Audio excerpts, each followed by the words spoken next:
What's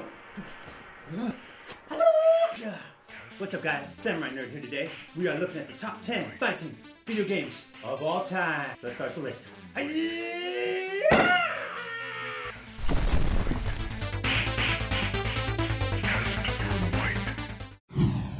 Dead or Alive 4.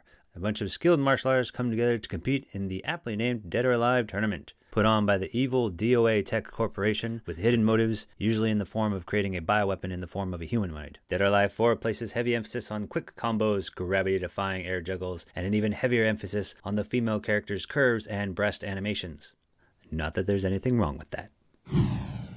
If Mortal Kombat and Street Fighter had a drunken one-night stand in a sushi bar in Koreatown, they'd pop out this baby. Killer Instinct, where combos are king. The mega corporation known as Ultra Tech organizes a tournament called the, yeah, you guessed it, Killer Instinct Tournament. Along with the regular fighters, Ultra Tech also throws in its experimental creature creations, like the Velociraptor Riptor, which they have since not put into any of the KI sequels.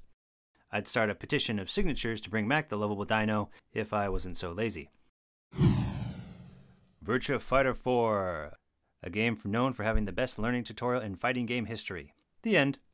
Just kidding. Virtua Fighter 1 was the first 3D fighting game created, which has led us to VF4, a well-balanced, more streamlined, and user-friendly game, which in tail gives us a more strategic and realistic approach. For you strategists out there.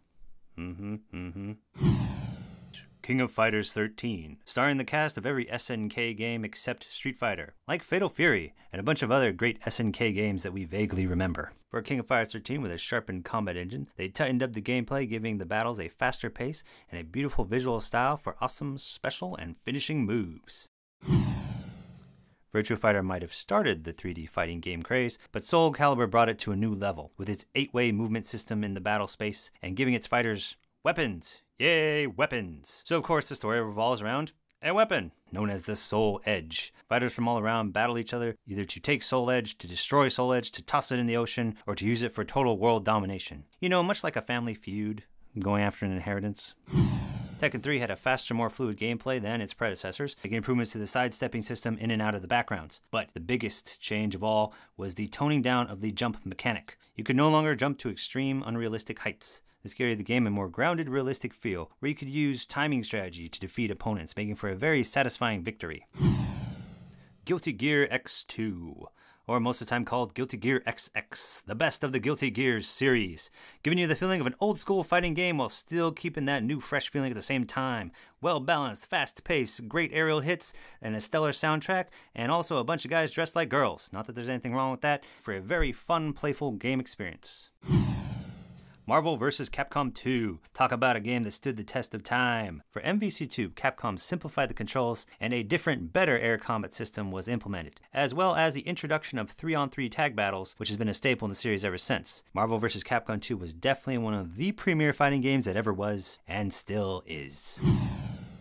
Super Street Fighter 2. Why Super Street Fighter 2 as opposed to the other versions? In this one they made many overall improvements to the gameplay, cleaned up the graphics, and brought in new characters that would become major icons in the Street Fighter games to come, such as Cammy, or rather Cammy's butt. Plus the character DJ, a character that was so bad that if you could win with him, you were seen as so good. Plus they further differentiated Ken and Ryu, due to numerous complaints of, it's the same character. The only difference is that one is Japanese and the other one is married to Barbie. So if Street Fighter 2 is the granddaddy of all fighting games, what could I possibly pick as number 1? Mortal Kombat 2. Yes, it's number 1, and yes, you may now send me the hate comments. Where Street Fighter built the fighting genre, Mortal Kombat took the genre, slapped it in the face, ripped its head off, and put it on a spike. Most empires are built on blood, sweat, and tears. Mortal Kombat built its empire on blood, guts, and decapitation. Literally, figuratively, and intentionally. No guts, no glory, no pun intended. Due to its graphic, pixelated, bloody nature, it was brought up in many conversations in Congress, and is one of the reasons the SRB rating system is in place today. Still, at the core, Mortal Kombat 2 is a robust, well-made, and ultra-fun fighting game. Thank you guys so much for watching my video. If you liked what you saw, liking, subscribing is just one click away. Once again, I'm the Samurai Nerd, and this is Sayonara. As for non-alcoholic sake, this is sake.